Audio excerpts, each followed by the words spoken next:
Bab 6, Tatapan di balik tumpukan dokumen. Dunia Dimas Aditya seolah menyusut menjadi seukuran kabin penumpang Mercedes Maybach yang remang-remang.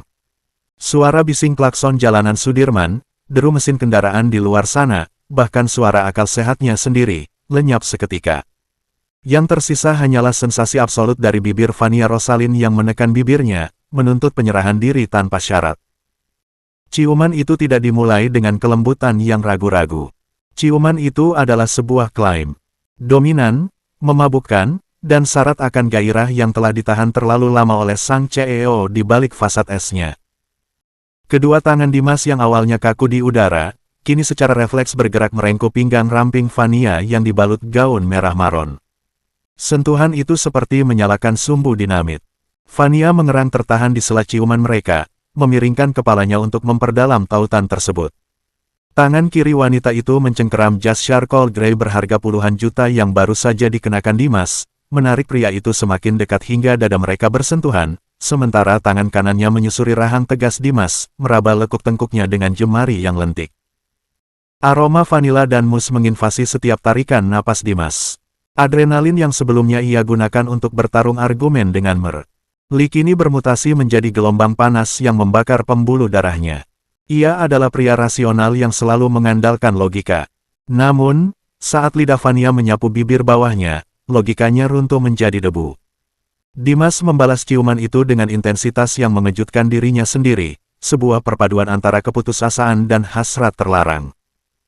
Waktu terasa kehilangan maknanya. Entah sudah berapa lama mereka terpaku dalam pergulatan panas itu, hingga akhirnya paru-paru Dimas memprotes keras, menuntut pasokan oksigen. Dengan sisa kewarasan yang menipis, Dimas perlahan menarik wajahnya menjauh. Napasnya memburu keras, dadanya naik turun di balik kemeja silk blend yang kini sedikit kusut. Fania masih berada di rengkuhannya, kening mereka bersentuhan. Mata coklat wanita itu tampak sayu, bibirnya yang berlapis lipstik merah kini sedikit membengkak dan warnanya memudar, menodai ujung bibir Dimas. "Bebu Fania," suara Dimas terdengar sangat serak, nyaris seperti erangan. Jantungnya berdetak begitu kencang hingga ia takut Fania bisa mendengarnya.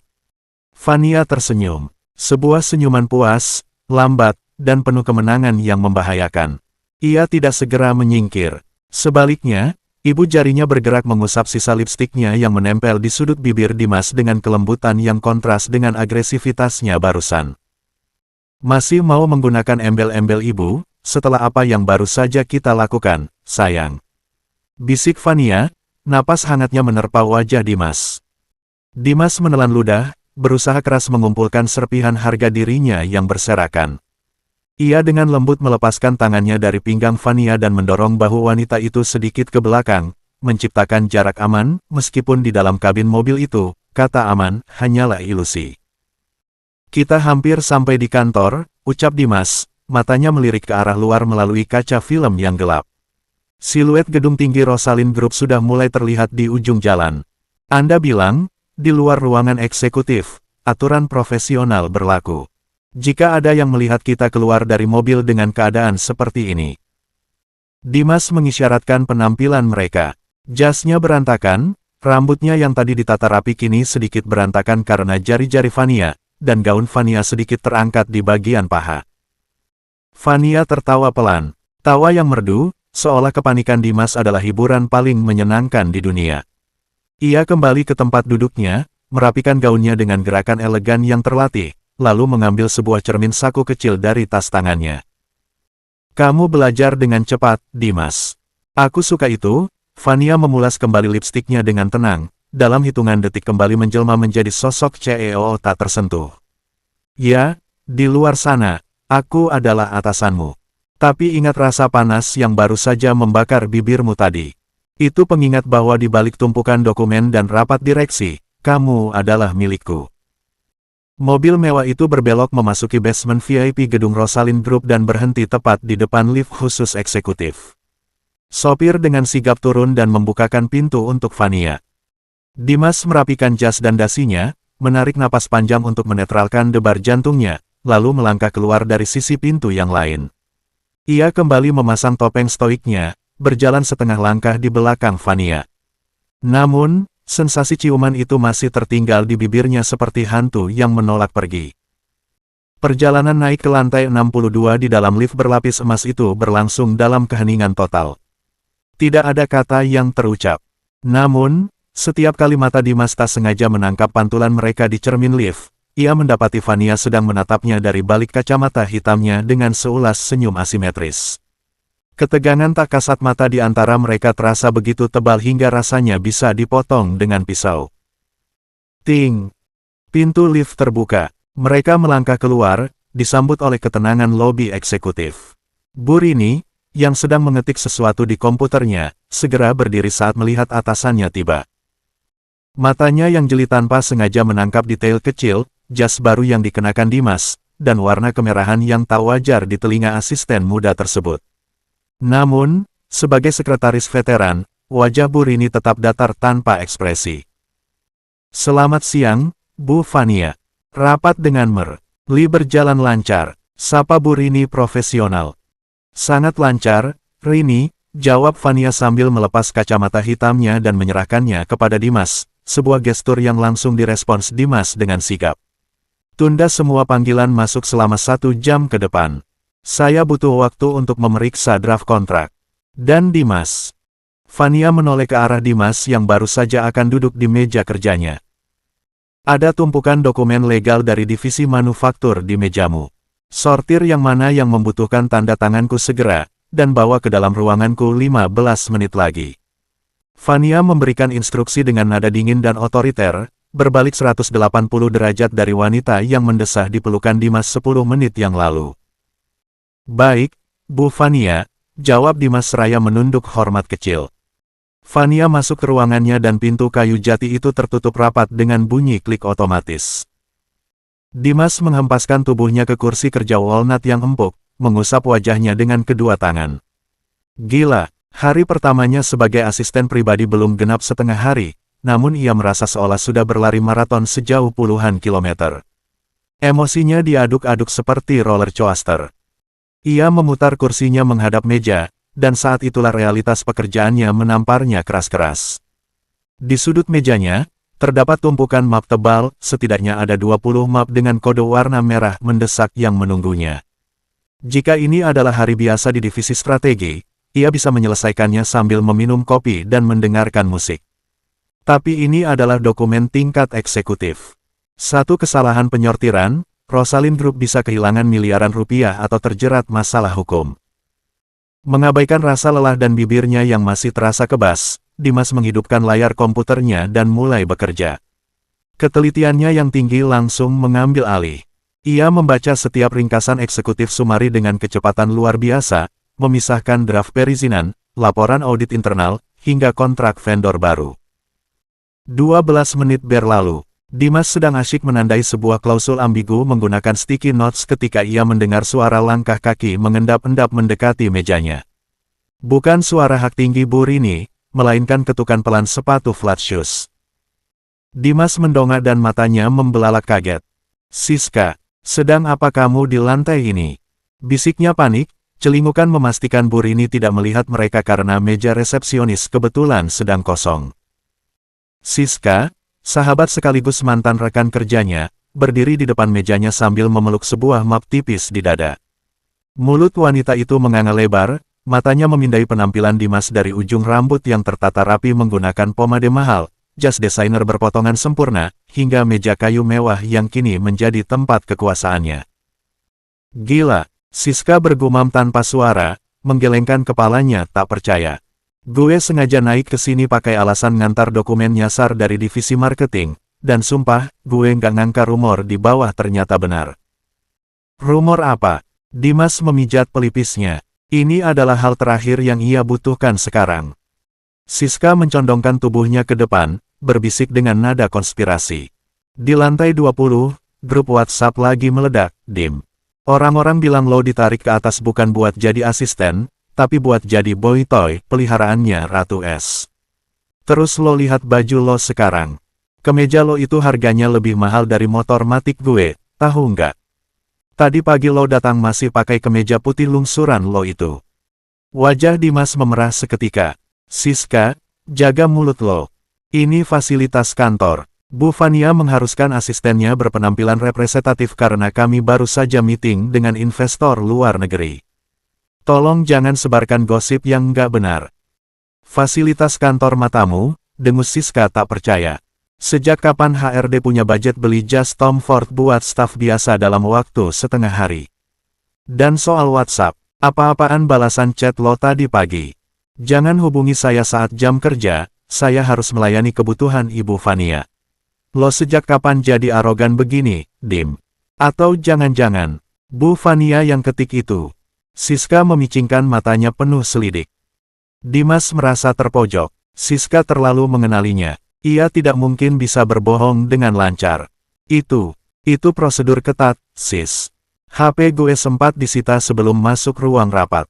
Udah, lo mending turun sekarang sebelum Bu Rini balik dari toilet atau Bu Fania lihat lo di sini. Lo bisa dipecat karena melanggar area pembatasan. Iya, gue turun. Sombong banget mentang-mentang udah jadi tangan kanannya CEO, gerutu Siska, meletakkan map nyasar itu sembarangan di meja Dimas. Namun sebelum ia berbalik, Siska menatap Dimas dengan raut wajah yang tiba-tiba serius.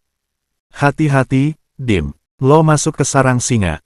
Pak Reza tadi siang ngamuk-ngamuk di kantin manajer, katanya proyek dermaga Batam diambil alih penuh sama Bu Fania gara-gara hasutan lo. Lo udah jadi target utamanya sekarang. Informasi itu membuat darah Dimas berdesir dingin. Posisinya semakin rawan. Sebelum ia sempat membalas ucapan Siska, sebuah suara interkom di mejanya berbunyi nyaring. Kring. Dimas segera menekan tombol hijau. Ya, Bu Fania. Suara Fania mengalun dari speaker, nadanya sangat jernih, namun ada intonasi rendah yang sengaja dibuat sedikit merajuk, sebuah nada yang tidak pernah didengar oleh siapapun di perusahaan ini selain Dimas. Dimas, 15 menit sudah berlalu. Mengapa kamu belum masuk membawa dokumennya? Apakah obrolanmu dengan teman lamamu itu lebih menarik daripada menemaniku di sini? Mata Siska melotot hampir keluar dari rongganya. Ia mendengar semuanya. Wanita itu mematung, menatap Dimas horor seolah asisten pria itu baru saja melakukan kontrak dengan iblis. Dimas memejamkan matanya rapat-rapat, merutuki sistem kedap suara ruangan Fania yang ternyata masih bisa ditembus oleh kamera pengawas CCTV tersembunyi yang mengarah ke mejanya. Fania melihat Siska di sini. Dan Fania sengaja berbicara dengan nada intim itu untuk memicu rumor yang lebih besar. Segera, Bu Fania. Saya sedang menyortir halaman terakhir, jawab Dimas seprofesional mungkin, buru-buru mematikan interkom. Ia menatap Siska dengan tatapan mengusir. Turun. Sekarang. Tanpa mengatakan sepatah kata pun, Siska langsung memutar tubuhnya dan berlari kecil menuju lift, seolah ada hantu yang mengejarnya. Dimas menghela napas pasrah. Habislah reputasinya di mata teman-teman divisinya. Dengan menumpuk 5 map merah di tangannya, Dimas bangkit berdiri, merapikan jasnya, dan melangkah masuk ke dalam ruang eksekutif. Pintu terkunci di belakangnya secara otomatis. Ruangan itu dipenuhi aroma kopi yang mulai dingin dan wangi vanila. Fania duduk di balik meja kerjanya yang luas. Kacamata baca berbingkai tipis bertengger di hidung mancungnya, menambah kesan intelektual yang sangat seksi. Ia sedang membaca sebuah laporan di layar monitornya. Dimas berjalan mendekat dan berdiri di sebelah kanan kursi Fania.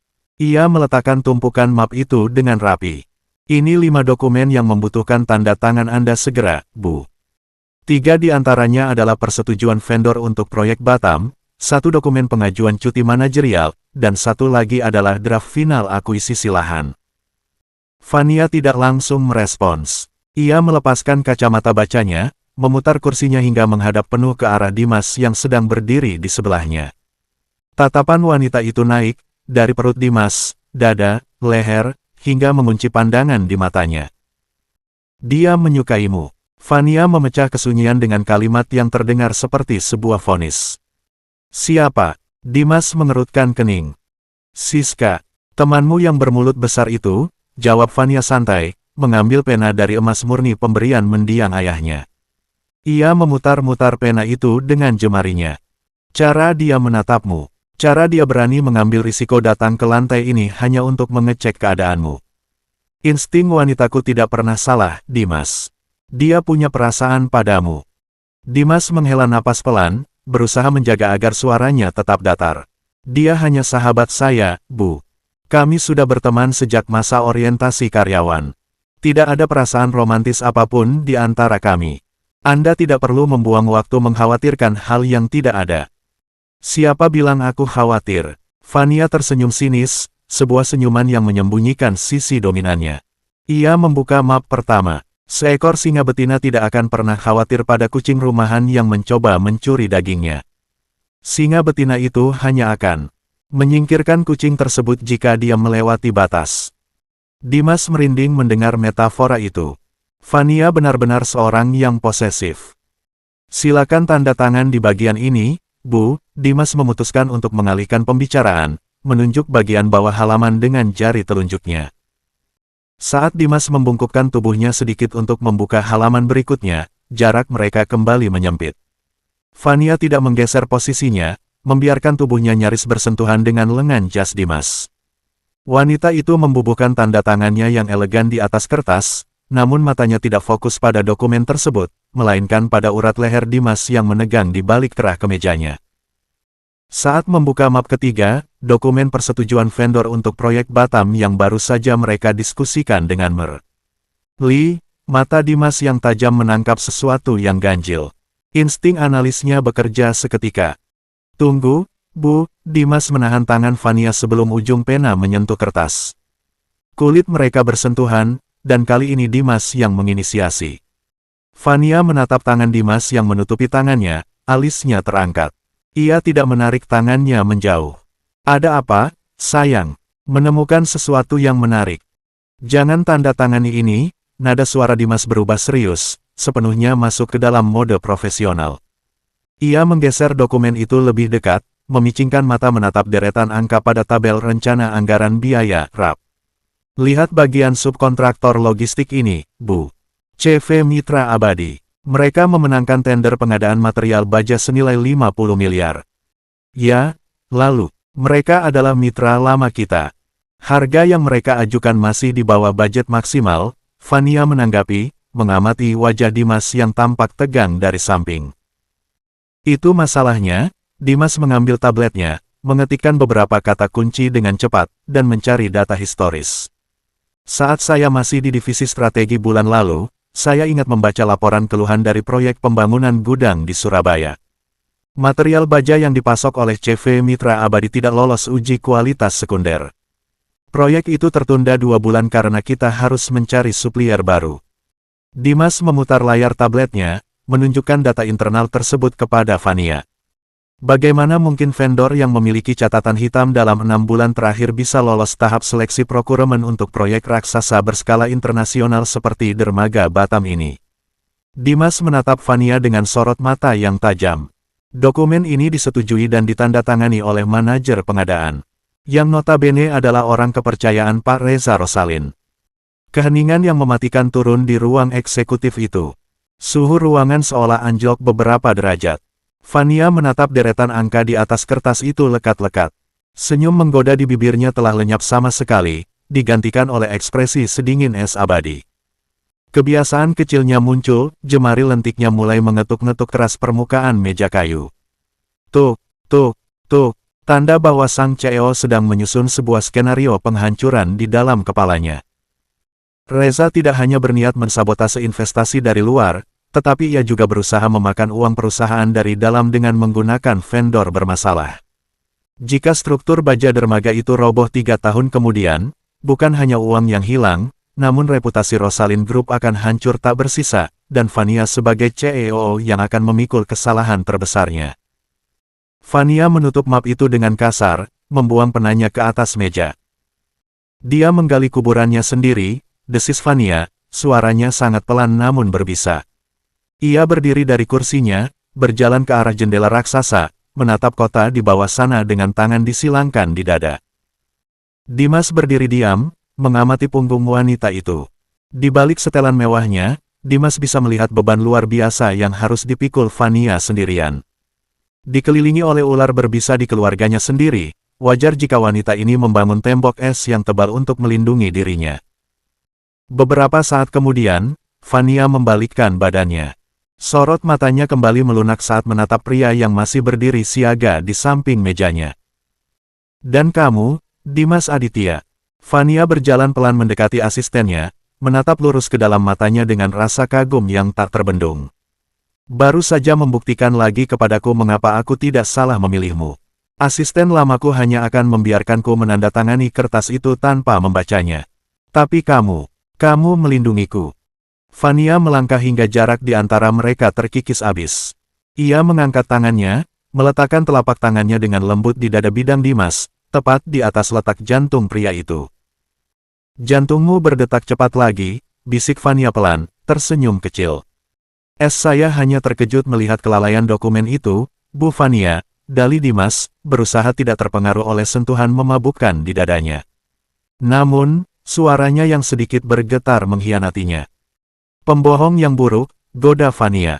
Ia menepuk pelan dada Dimas, lalu mundur satu langkah. Batalkan semua jadwalku untuk malam ini. Jangan masukkan dokumen ini ke sistem. Biarkan statusnya menggantung agar Reza tidak curiga. Baik, lalu, apa yang akan kita lakukan selanjutnya? Tanya Dimas, tanpa sadar menggunakan kata kita, yang menegaskan bahwa ia kini secara penuh berdiri di kubu wanita itu.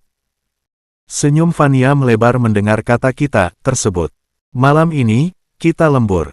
Aku butuh kamu melacak seluruh rekam jejak CV Mitra Abadi dan aliran dana mereka ke orang-orang Reza.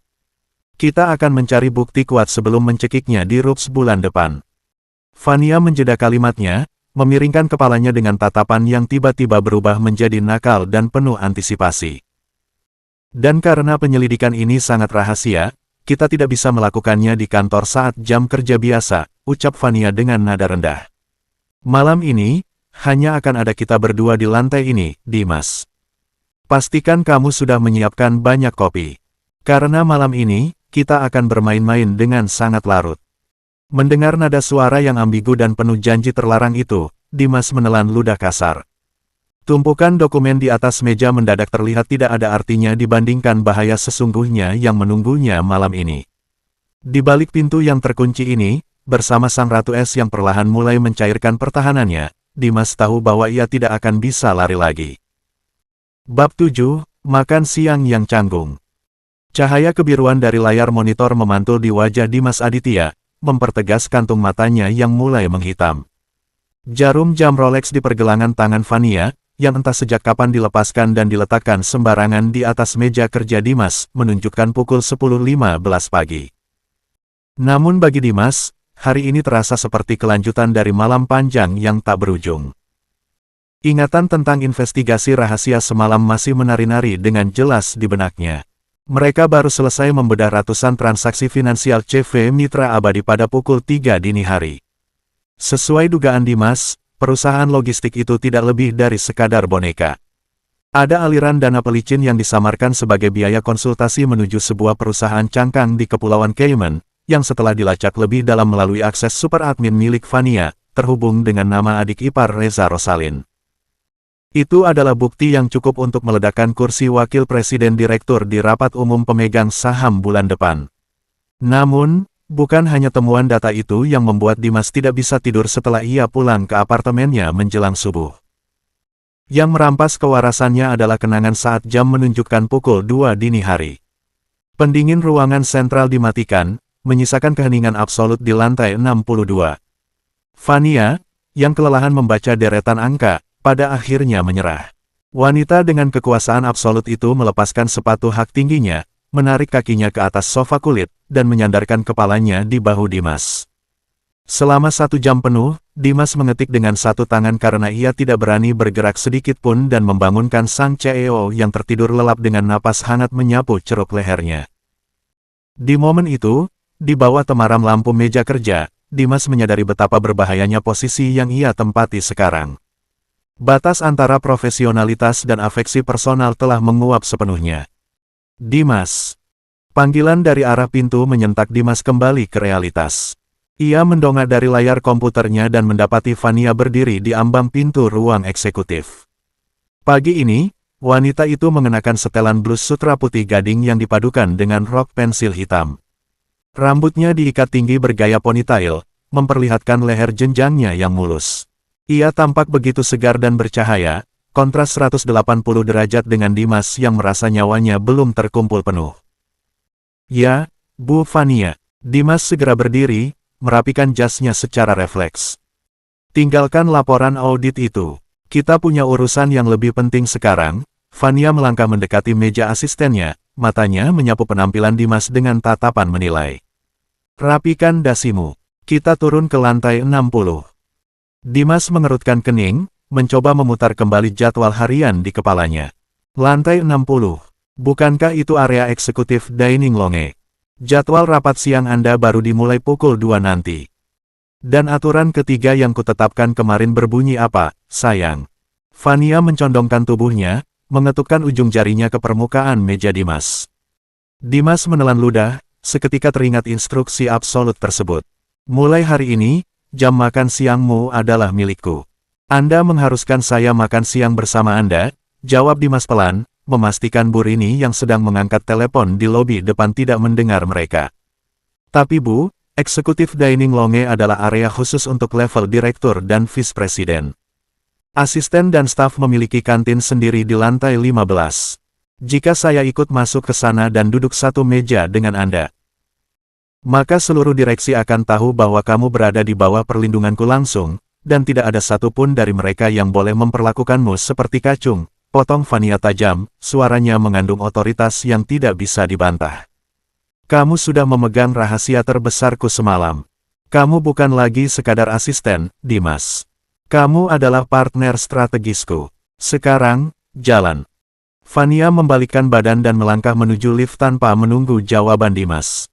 Dengan helaan napas pasrah, Dimas meraih tabletnya, satu-satunya benda yang bisa ia gunakan sebagai tameng untuk terlihat bekerja, dan bergegas menyusul atasannya. Perjalanan turun 2 lantai itu terasa sangat singkat. Ketika pintu lift terbuka di lantai 60, aroma masakan gourmet kelas dunia dan alunan musik jazz instrumen yang sangat lembut langsung menyambut mereka. Lantai ini tidak terlihat seperti kantin kantor, melainkan persis seperti restoran bintang Michelin yang mewah. Karpet tebal bermotif elegan menutupi lantai, lampu gantung kristal memancarkan cahaya keemasan yang hangat, dan meja-meja bundar ditata dengan jarak yang cukup jauh satu sama lain untuk menjaga privasi pembicaraan bisnis. Pelayan berseragam rapi berdiri di sudut-sudut ruangan, siap melayani kapan saja. Saat Fania melangkah masuk, suara dentingan alat makan dan obrolan dari beberapa meja yang telah terisi perlahan mereda. Kehadiran sang CEO selalu menjadi pusat gravitasi di Rosalind Group. Namun hari ini, bukan hanya Fania yang menarik perhatian puluhan pasang mata di ruangan tersebut. Fokus mereka tertuju pada sosok pria muda berjas charcoal grey yang berjalan tepat di belakangnya. Dimas berusaha menatap lurus ke depan, menjaga ekspresi wajahnya agar tetap sedatar beton, meskipun di dalam hatinya ia merasa seperti domba yang dilemparkan ke kandang serigala. Ia mengenali beberapa wajah di sana. Ada direktur pemasaran, direktur operasional, dan beberapa manajer senior dari anak perusahaan. Tatapan mereka memancarkan campuran antara rasa penasaran, keterkejutan, dan penghakiman yang diam-diam. Seorang maitrede bergegas menghampiri mereka sambil membungkuk sopan. Selamat siang, Ibu Fania. Meja khusus Anda di dekat jendela kaca seperti biasa. Ya. Dan siapkan 2 tabel setting, instruksi Fania tanpa repot-repot menatap pelayan tersebut. Pelayan itu sempat melirik ke arah Dimas dengan ragu selama sekian detik, sebab biasanya asisten eksekutif hanya akan berdiri di pinggir ruangan atau duduk di meja bar kecil sambil menunggu atasan mereka selesai makan. Namun, karena tidak berani membantah sang CEO, pelayan itu segera mengangguk dan mengantar mereka ke sebuah meja terbaik di sudut ruangan yang menghadap langsung ke panorama kota Jakarta. Fania duduk dengan anggun di kursinya. Dimas tetap berdiri di samping meja, menempelkan tabletnya ke dada. Ia merasa sangat canggung. Duduk, Dimas, perintah Fania pelan, sambil menunjuk kursi di hadapannya. Bu Fania, saya rasa ini terlalu berlebihan, bisik Dimas sembari mencondongkan tubuhnya ke depan. Saya bisa makan di meja bar itu. Anda akan memicu rumor yang tidak terkendali di antara para direktur jika saya makan satu meja dengan Anda. Fania mendongak, matanya menatap tajam. Apakah aku terlihat seperti wanita yang peduli pada rumor rendahan, Dimas Aditya. Duduk, itu perintah. Tidak ada ruang untuk berdebat. Dimas menarik kursi berlapis beludru itu dan duduk dengan kaku.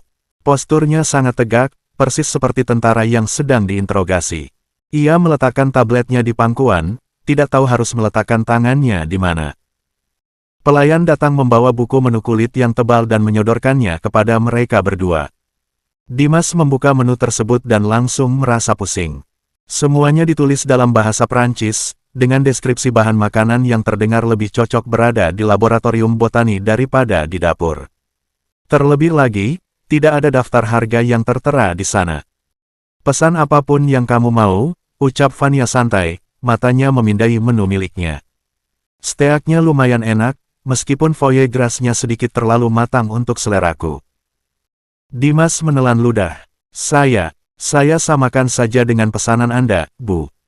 Vania tersenyum kecil dari balik buku menunya. Ia tahu asistennya sedang kewalahan.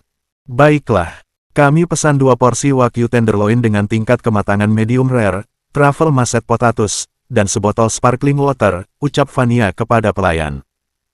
Setelah pelayan itu pergi, suasana canggung yang sangat pekat turun di meja mereka. Dimas bisa merasakan tatapan dari meja-meja lain menusuk punggungnya. Ia benar-benar merasa seperti alien yang salah mendarat. Vania menopangkan dagunya di atas punggung tangannya yang bertumpu pada meja, menatap Dimas dengan lekat. Hiburan terbesarnya hari ini rupanya adalah melihat pria itu salah tingkah.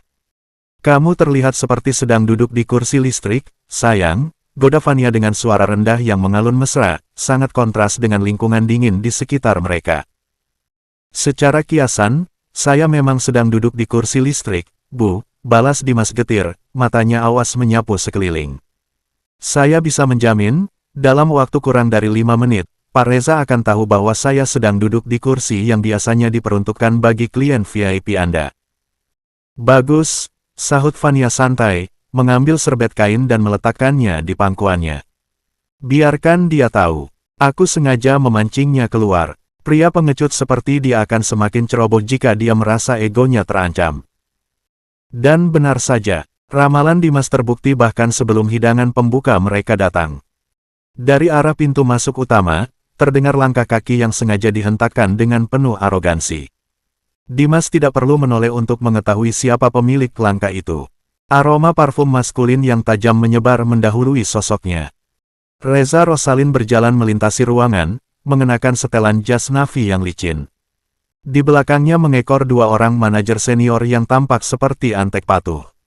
Reza menghentikan langkahnya tepat di sebelah meja Vania. Matanya langsung tertuju pada Dimas yang duduk berhadapan dengan sepupunya, dan rahang pria itu seketika mengeras. Pemandangan yang sangat menarik siang ini, suara berat Reza memecah keheningan di sudut ruangan itu, menarik perhatian diam-diam dari meja di sekitarnya. Sejak kapan eksekutif Longe mengubah peraturannya dan membiarkan pesuruh divisi strategi makan di kursi yang dibayar menggunakan uang para pemegang saham? Dimas merasakan darahnya mendidih mendengar hinaan terang-terangan itu.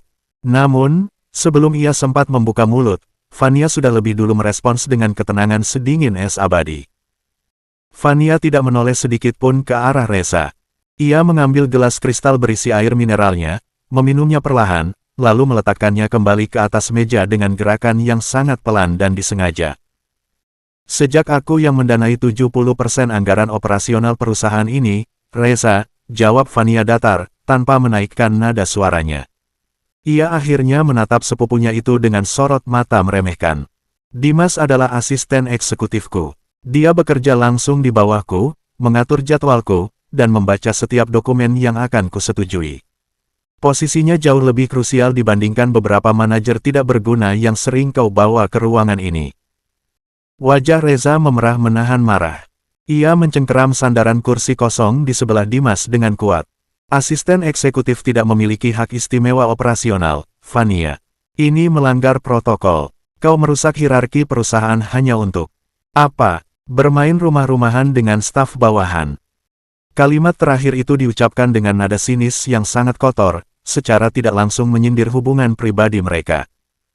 Dimas tidak bisa tinggal diam lagi. Aturan kedua Vania terngiang di kepalanya, jangan pernah menunduk saat berhadapan dengan Reza. Dimas berdiri perlahan dari kursinya.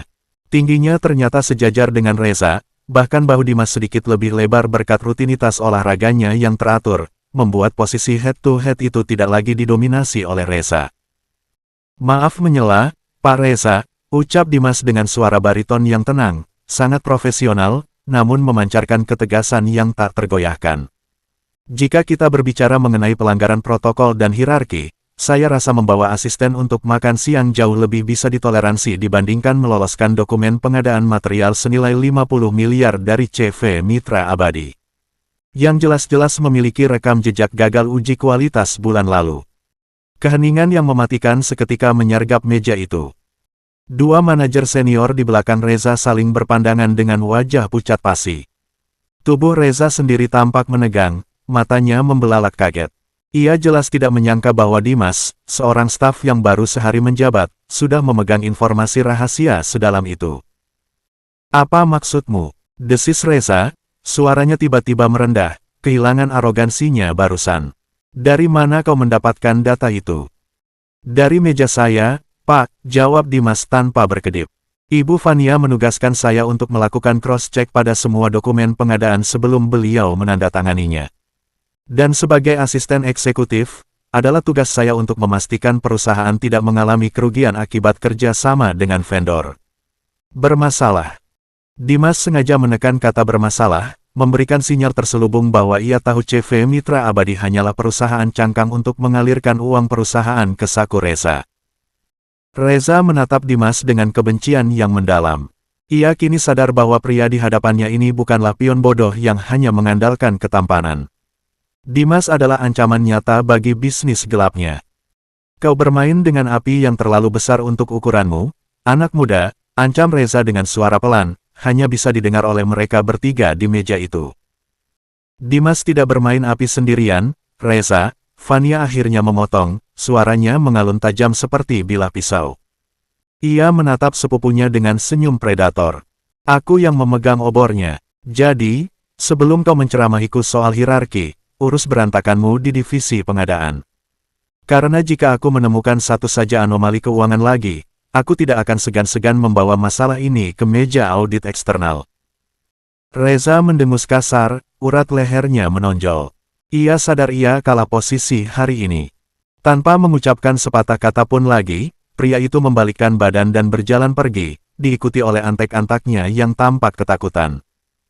Setelah rombongan itu menjauh, Dimas perlahan kembali duduk di kursinya. Adrenalin yang tadi memompa darahnya kini perlahan surut, menyisakan rasa lemas di persendian kakinya. Ia baru saja mengibarkan bendera perang secara terbuka kepada wakil presiden direktur. Hidupnya di perusahaan ini benar-benar tidak akan pernah tenang lagi. Fania menatap Dimas lekat-lekat. Senyum sinisnya telah menguap, digantikan oleh tatapan penuh kekaguman yang hangat. "Aku tidak pernah memberimu instruksi untuk mengonfrontasinya langsung soal CV Mitra Abadi hari ini," ucap Fania pelan, tangannya mengambil gelas air mineralnya. "Saya tahu. Maafkan kelancangan saya, Bu." Dimas mengusap wajahnya dengan satu tangan. "Tapi saya tidak bisa diam saja membiarkan dia menghina Anda dan merendahkan posisi saya di depan umum. Dia harus tahu bahwa Anda tidak berdiri sendirian." Hati Fania terasa seperti ditinju oleh kelembutan kata-kata itu. "Anda tidak berdiri sendirian." Sepanjang hidupnya memimpin Rosalind Group, Fania selalu berdiri sendirian di puncak, menahan badai dari segala arah. Namun pria ini, pria biasa dari latar belakang keluarga menengah yang gajinya mungkin tidak cukup untuk membeli satu tas desainer Fania, tanpa ragu mempertaruhkan karirnya sendiri untuk berdiri sebagai perisainya. Tepat saat itu, pelayan datang membawakan hidangan steak mereka. Asap tipis mengepul dari daging yang dimasak sempurna, membawa aroma rosemary dan butter yang menggugah selera. Setelah pelayan pergi, Fania mengambil pisau dan garpunya, memotong seiris kecil daging steaknya. Namun, bukannya memasukkan potongan daging itu ke mulutnya sendiri, wanita itu justru mencondongkan tubuhnya melintasi meja, menyodorkan garpu tersebut tepat ke depan bibir Dimas. Dimas terkesiap, tubuhnya menegang ke belakang. "Bu Fania, apa yang Anda lakukan?" bisiknya panik, melirik ke sekeliling ruangan yang masih sesekali mencuri pandang ke arah meja mereka. "Memberi makan partner strategisku yang sangat berani," jawab Fania dengan senyum menggoda yang meluluhkan hati. Matanya memancarkan perintah absolut sekaligus afeksi yang tulus. Buka mulutmu, Dimas. Ini juga perintah. Keringat dingin mulai terbentuk di dahi Dimas. Jika ia membuka mulut dan menerima suapan itu, seluruh lantai ini akan mengonfirmasi bahwa hubungan mereka bukan sekadar atasan dan asisten. Namun jika ia menolak, ia akan mempermalukan Fania dan menolak penghargaan yang diberikan wanita itu. Dimas menatap mata Fania. Tidak ada paksaan egois di sana, hanya ada keinginan tulus untuk berbagi. Dengan wajah yang perlahan memerah, warna merah yang menjalar hingga ke telinganya, Dimas akhirnya menyerah. Ia membuka mulutnya dan membiarkan Fania menyuapkan potongan daging steak itu. Rasa gurih dan lembut dari Wagyu kelas 1 itu memenuhi mulutnya, namun Dimas hampir tidak bisa mendeskripsikan rasanya karena seluruh sistem sarafnya lumpuh oleh intensitas tatapan Fania. Anak pintar, bisik Fania puas, menarik garpunya kembali. Wanita itu tidak menghapus senyum di bibirnya saat ia mulai memakan sisa hidangannya sendiri. Makan siang itu adalah makan siang paling canggung, paling menegangkan, dan sekaligus paling mendebarkan dalam seluruh hidup Dimas Aditya.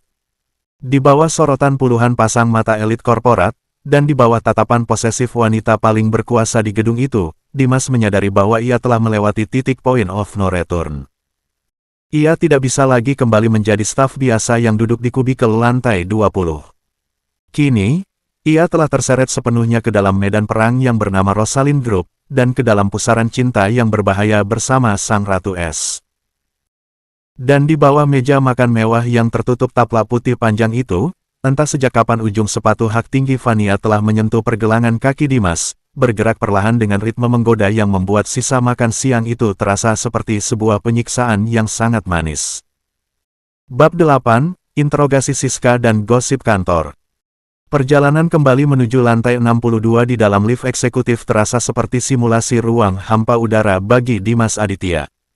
Makan siang di eksekutif dining longe yang baru saja berlalu meninggalkan jejak psikologis yang luar biasa masif. Ujung lidahnya masih bisa mengecap rasa butter dan rosemary dari potongan daging Wagyu yang disuapkan langsung oleh jemari sang CEO. Namun, lebih dari itu, dadanya masih bergemuruh hebat mengingat tatapan menantang Fania kepada Reza, dan bagaimana wanita itu secara terbuka menggunakan posisinya untuk melindungi Dimas di depan para petinggi perusahaan. Di dalam kotak kaca lift yang bergerak mulus membelah ketinggian gedung, Fania berdiri tepat di sebelahnya. Wanita itu sudah kembali memakai kacamata hitamnya, wajahnya menengadah menatap deretan angka digital yang menyala. Tidak ada tanda-tanda kecanggungan sedikit pun di wajah cantiknya. Fania terlihat persis seperti seekor kucing ras mahal yang baru saja selesai memakan ikan salmon segar, puas, elegan, dan mematikan. Anda sangat menikmati ini, bukan? Suara Dimas memecah keheningan, matanya menatap lurus ke pintu lift logam di depannya. Fania menoleh perlahan. Senyum asimetris kembali menghiasi bibirnya yang dipulas lipstik merah. Menikmati apa, sayang? Steak Wagyunya, atau wajah pucat pasir Reza saat kamu membungkam mulut arogan itu dengan data? Keduanya, dan juga fakta bahwa Anda sengaja menyuapkan makanan itu ke mulut saya di depan 3 direktur eksekutif dan puluhan manajer senior. Dimas menghela napas panjang, sebelah tangannya memijat pelipisnya yang mulai berdenyut. Gosipnya pasti sudah menyebar bahkan sebelum kita selesai mengunyah, Bu Fania. Besok pagi, mungkin wajah saya sudah ada di mading kantor divisi HRD dengan tulisan simpanan baru Sang Ratu S. Tawa renyah Fania mengalun di dalam lift. Suara itu begitu merdu, membuat perut Dimas diam-diam kembali terasa hangat. Biarkan saja mereka bicara. Singa tidak menoleh pada gonggongan anjing liar, Dimas, jawab Fania santai. Wanita itu melangkah selangkah mendekat, ujung sepatunya menyentuh sepatu pantofel Dimas. Lagi pula, itu adalah hukuman kecil untukmu. Dimas menoleh dengan dahi berkerut. Hukuman? Untuk apa? Untuk mengabaikan pesanku saat kita masih di dalam mobil pagi tadi, dan untuk membuat Siska temanmu itu berani mengirimkan pesan bernada menuntut padamu. Fania mengangkat sebelah bahunya, seolah itu adalah alasan paling masuk akal di dunia. Aku hanya sedang menandai wilayahku. Agar semua orang di gedung ini tahu bahwa asisten eksekutifku tidak bisa disentuh oleh siapapun. Ting! Pintu lift terbuka tepat sebelum Dimas sempat memberikan balasan. Fania melangkah keluar lebih dulu, auranya kembali berubah menjadi CEO yang kaku dan otoriter. Dimas menyusul di belakangnya, langkah kakinya terasa sedikit berat. Bu Rini, kosongkan jadwalku selama 1 jam ke depan. Aku butuh istirahat sebelum rapat evaluasi kuartal jam 2 nanti, instruksi Fania tanpa berhenti berjalan menuju ruangannya. Baik, Bu Fania, jawab sekretaris senior itu sigap. Saat Fania sudah berada di ambang pintu kayunya, ia menoleh ke arah Dimas yang baru saja akan duduk di mejanya. Kamu punya waktu 45 menit untuk mengurus administrasi kepindahanmu yang masih tertunda di bawah. Aku tahu HRD masih membutuhkan tanda tangan fisikmu untuk clearance divisi lama. Turunlah. Bereskan urusanmu dengan dunia lamamu, lalu kembalilah padaku. Pintu kayu jati itu tertutup rapat. Bunyi klik otomatisnya mengakhiri dominasi Fania untuk sementara waktu. Dimas menghembuskan napas lega. Ia menjatuhkan tubuhnya di atas kursi walnut yang empuk, menyandarkan kepalanya ke belakang. Ia membuka layar komputernya dan benar saja, ada email masuk dari Departemen SDM yang memintanya turun ke lantai 20 untuk menandatangani lembar serah terima dokumen proyek. Ini berarti, ia harus kembali ke sarang lebah. Ke tempat di mana Siska dan puluhan staf lainnya sedang menunggu dengan ribuan pertanyaan. Dimas melirik jas charcoal grey mahalnya. Ia merasa seperti sedang memakai kostum pahlawan super yang salah ukuran. Mengambil napas dalam-dalam untuk mengumpulkan sisa keberaniannya, Dimas berdiri, meraih ID card-nya, dan berjalan kembali menuju lift. Ia harus menghadapi ini cepat atau lambat. Suasana di lantai 20, markas divisi perencanaan strategis, selalu diwarnai dengan suara dering telepon, ketukan keyboard yang agresif, dan aroma kopi instan murah yang menguar dari arah pantry. Namun, saat pintu lift terbuka dan Dimas melangkah keluar, suasana berisik itu seolah tersedot ke dalam ruang hampa. Kegiatan mengetik berhenti. Beberapa orang yang sedang berbicara di lorong antar kubikel mematung di tempat. Puluhan pasang mata secara serentak mengarah kepada pria yang baru saja keluar dari lift tersebut. Dimas berusaha memasang wajah sedatar beton. Ia berjalan menyusuri lorong dengan postur tegap yang ia pelajari dari mengamati Fania. Namun, perubahan penampilannya tidak bisa disembunyikan. Kemeja silk blend dan jas mahalnya mencolok di tengah-tengah lautan kemeja katun dan lanyard murahan. Rambutnya yang ditata ala eksekutif muda memberikan aura wibawa yang belum pernah ia miliki sebelumnya. Ia tidak lagi terlihat seperti Dimas si staf penganalisis data yang sering disuruh lembur, ia terlihat seperti seseorang yang bisa memecat mereka semua hanya dengan satu panggilan telepon. Dimas, seorang staf junior berbisik dengan mata membelalak saat ia lewat. Dimas hanya menganggukkan kepalanya pelan, tidak berhenti berjalan menuju ruang HRD cabang di ujung lorong. Namun, sebelum ia berhasil mencapai tujuannya, sebuah tangan dengan kuku yang dicat warna-warni tiba-tiba menyambar lengannya dan menariknya dengan paksa ke dalam lorong kecil menuju ruang penyimpanan arsip yang gelap. Pintu arsip dibanting tertutup. Siska berdiri di depannya, berkacak pinggang, napasnya memburu dengan wajah memerah karena menahan emosi dan rasa ingin tahu yang meledak-ledak. Jelaskan, sekarang, juga, Siska mendesis tajam, telunjuknya menuding tepat ke hidung Dimas. Dimas menghela napas pasrah, menyandarkan punggungnya pada deretan rak besi yang dingin. Sis, gue lagi buru-buru. HRD minta tanda tangan clearance kepindahan gue. Bu Fania cuma kasih waktu 45 menit. Persetan sama tanda tangan HRD. Potong Siska tak sabar. Matanya memindai Dimas dari ujung rambut hingga sepatu kulitnya yang mengkilap. Lo tahu nggak apa yang lagi trending di grup Telegram divisi 1 gedung ini? Grupnya nyaris jebol, Dim. Sumpah. Gue bisa tebak, Dimas memutar bola matanya malas. Sesuatu tentang gue jadi asisten kesayangan CEO. Lebih parah dari itu, bego. Siska memukul lengan Dimas, cukup keras hingga pria itu meringis pelan. Ada orang dari divisi pemasaran yang kebetulan makan di eksekutif longe lantai 60. Dia ngefoto lo dari jauh. Fotonya buram, tapi jelas banget itu lo lagi duduk semeja sama Ratu S. Semeja, Dim. Dan yang bikin geger. Siska menjeda kalimatnya, mencondongkan tubuhnya ke depan dengan mata yang menyipit curiga. Orang itu bilang, dia ngelihat Bu Fania nyuapin lo makan. Nyuapin. Dimas terdiam. Darahnya berdesir panas. Ia sudah memprediksi ini akan terjadi, namun mendengarnya diucapkan langsung oleh sahabatnya sendiri membuat realitas itu terasa jauh lebih mengintimidasi. Rumor di dunia korporat bergerak lebih cepat daripada kecepatan cahaya. Itu cuma salah paham visual. Dimas mencoba berbohong, memalingkan wajahnya agar tidak bertatapan langsung dengan Siska. Bu Fania cuma menunjuk sesuatu pakai garpunya ke arah tablet gue, terus difoto pas angle-nya kelihatan kayak lagi nyuapin. Lo tahu sendiri kan orang-orang suka melebih-lebihkan. Lo pikir gue bodoh? Siska membentak tertahan, melipat tangannya di dada. 1. Asisten gak pernah duduk di meja klien VIP. 2. Lo pakai baju yang harganya bisa buat DP KPR rumah subsidi. 3. Balasan WhatsApp lo tadi pagi arogan banget, gak kayak Dimas yang gue kenal. Lo punya hutang penjelasan sama gue, Dimas Aditya. Lo beneran dijual ke Ratu Es demi jabatan? Pertanyaan telak Siska menohok dada Dimas. Harga dirinya meronta. Ia menatap sahabatnya itu dengan pandangan yang tiba-tiba berubah tajam dan serius. Gue nggak pernah jual diri, sis, suara Dimas merendah, berat dan penuh penekanan. Gue ditarik ke atas karena Bu Fania butuh orang yang otaknya jalan, bukan sekadar tukang bawain tas. Lo pikir duduk di lantai 62 itu enak? Gue harus baca ratusan dokumen legal dalam sejam.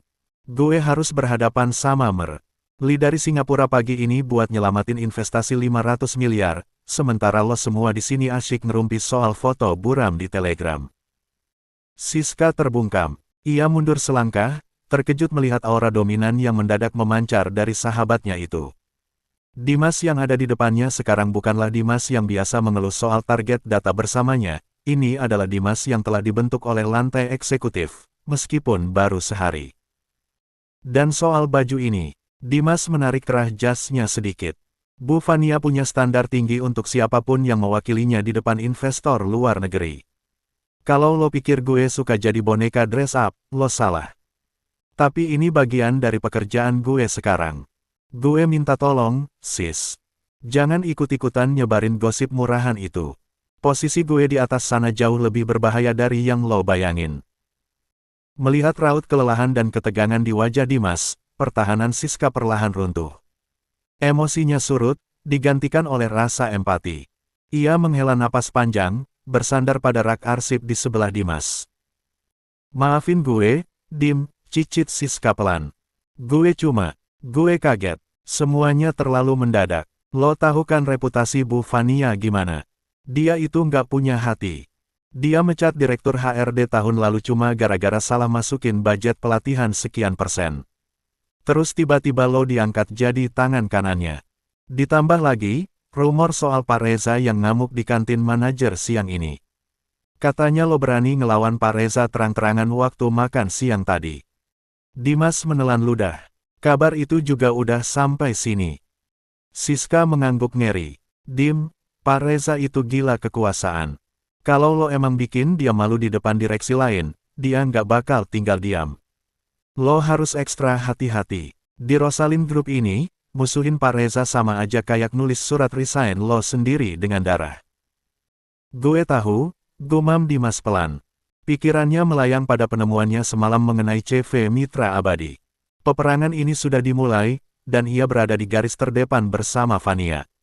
Tapi gue udah milih sisi, sis. Dan gue nggak bisa mundur lagi.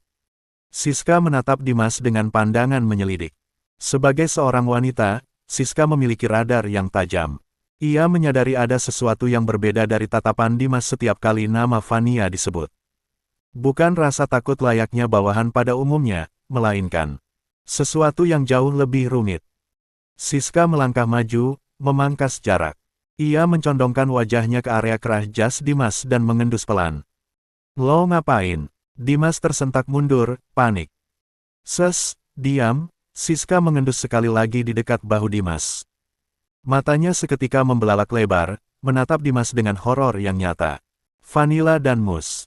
Jantung Dimas seolah berhenti berdetak. Ia lupa sama sekali bahwa pelukan dari belakang yang dilakukan Fania di pantry pagi tadi, serta ciuman panas mereka di dalam mobil siang ini, pasti meninggalkan jejak aroma parfum mahalnya di jas baru ini. Itu Itu wangi pewangi ruangan di lobi atas. Dimas merutuki kebodohannya sendiri di dalam hati atas alasan yang sangat konyol itu. Jangan ngibul sama gue, Dimas, bisik Siska, wajahnya pucat. Itu wangi parfum Bakarat Rouge edisi terbatas. Satu botol harganya bisa buat beli ginjal gue. Itu parfum khasnya Bu Fania. Nggak ada pewangi ruangan yang wanginya kayak gitu. Dan baunya nempel kuat banget di jas lo. Di kerah lo. Siska menatap leher Dimas, dan di sana, samar-samar terlihat sedikit warna kemerahan yang tertutup oleh kerah kemejanya. Otak Siska berputar cepat, menggabungkan semua informasi, jas mewah yang mendadak, foto disuapi makan siang, balasan WhatsApp yang sangat posesif, dan kini, aroma parfum memabukkan yang menempel di tubuh sahabatnya. Ya Tuhan, Dimas. Siska menutup mulutnya dengan kedua tangan, suaranya bergetar. Rumor itu nggak salah. Lo beneran terlibat sama dia, kan? Lo bukan cuma asistennya. Mata Dimas memejam kuat. Ia merasa dikuliti hidup-hidup. Tidak ada gunanya lagi menyangkal di depan sahabat yang mengenalnya lebih dari siapapun di kantor ini. Sis, tolong, suara Dimas terdengar memohon, memancarkan keputusasaan yang jujur. Jangan bilang siapa-siapa. Gue mohon sama lo. Ini lebih rumit dari sekadar terlibat. Kalau sampai ada yang tahu soal ini, karir gue, nyawa gue, dan posisi Bu Fania di perusahaan ini bisa hancur berantakan.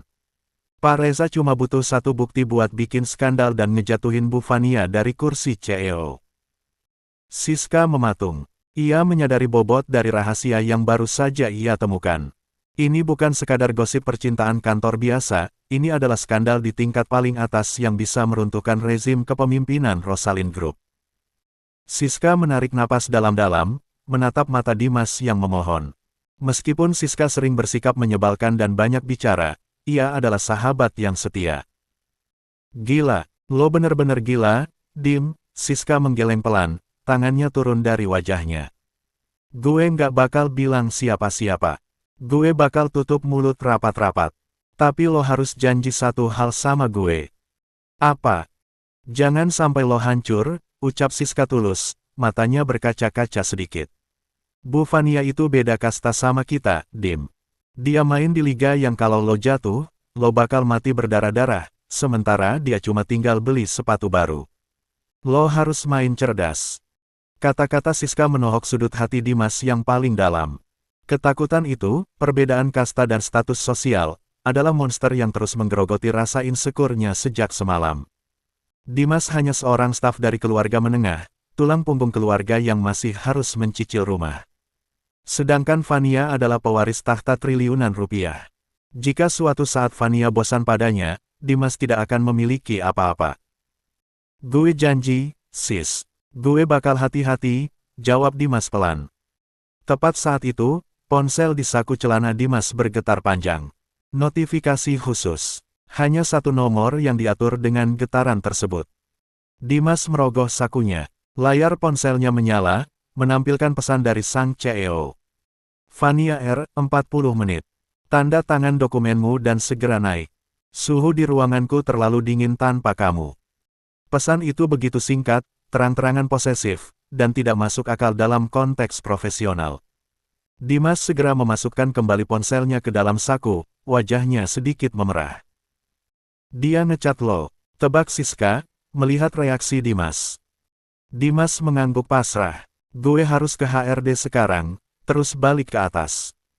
Waktu gue habis. Pergi sana.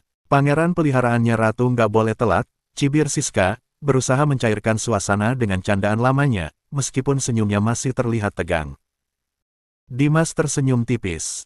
Thanks, sis. Gue hutang banyak sama lo. Pria itu membuka pintu ruang arsip, memastikan keadaan di luar aman, lalu melangkah kembali ke lorong menuju ruangan HRD. Saat ia menyelesaikan urusannya di HRD dan menandatangani setumpuk berkas persetujuan mutasi, tatapan dari staf HRD juga tidak kalah tajamnya dengan staf di divisinya. Namun Dimas kini lebih siap menghadapinya. Tembok mentalnya sudah mulai terbentuk. 15 menit kemudian, Dimas kembali menginjakkan kakinya di karpet tebal lantai 62. Suasana di lobi eksekutif sangat tenang, bertolak belakang dengan kehebohan yang ia tinggalkan di lantai 20. Bu Rini tidak ada di mejanya, mungkin sedang ke kamar kecil. Dimas berjalan menuju ruangannya. Meja asisten pribadinya tampak kosong seperti saat ia tinggalkan tadi. Ia menarik napas panjang, merapikan letak dasinya, dan mendorong pintu kayu jati ganda ruang kerja Vania. Pintu tidak terkunci. Saat Dimas melangkah masuk, ia mendapati Vania tidak sedang duduk di kursi kebesarannya. Wanita itu sedang berdiri menghadap jendela panorama, masih dengan pakaian elegan yang sama, namun kacamata hitamnya telah dilepas.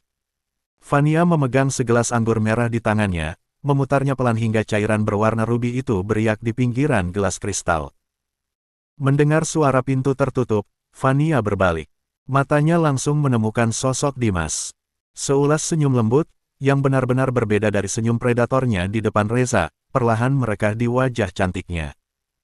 "Urusanmu dengan masa lalumu sudah selesai?" tanya Vania tenang, suaranya menggema di ruangan luas yang kedap suara itu. "Sudah, Bu Vania," jawab Dimas, melangkah maju hingga ia berdiri beberapa meter dari wanita itu. "Semua dokumen clearance sudah saya tanda tangani. Saya resmi bukan lagi bagian dari divisi perencanaan strategis." Vania melangkah mendekat, meletakkan gelas wine-nya di atas meja kecil di dekat sofa. Ia berjalan hingga ujung sepatu hak tingginya nyaris bersentuhan dengan sepatu Dimas. Tangan kanannya terangkat, merapikan sedikit kerah jas Dimas yang tadi sempat ditarik oleh Siska. "Bagus," bisik Vania puas, ibu jarinya sengaja mengusap rahang tegas pria di hadapannya. "Itu artinya, sekarang kamu tidak punya tempat lain untuk kembali. Mulai detik ini, suka atau tidak suka, duniamu hanya ada di lantai ini. Bersamaku." Dimas memandang langsung ke dalam mata coklat gelap Vania. Kata-kata Siska tentang kasta dan luka berdarah kembali terngiang di telinganya. Ada ketakutan yang nyata di dasar hatinya. Namun, merasakan sentuhan tangan Vania di wajahnya, merasakan hangat napas wanita itu yang beraroma vanila, akal sehat Dimas perlahan kembali menyerah pada daya tarik yang memabukkan ini. Ia tidak menjawab dengan kata-kata. Sebagai gantinya, dengan sebuah keberanian yang mengejutkan dirinya sendiri, Dimas mengangkat tangannya dan menggenggam pelan jemari Vania yang berada di pipinya, tidak menolaknya, namun merengkuhnya dalam sebuah penerimaan yang pasrah. Di bawah sorotan lampu kristal lantai 62, di mana kekuasaan dan intrik saling beradu, Dimas menyadari bahwa ia telah merelakan dirinya terikat pada permainan Sang Ratu Es, sebuah permainan di mana ia mungkin akan kehilangan segalanya, atau justru memenangkan dunia.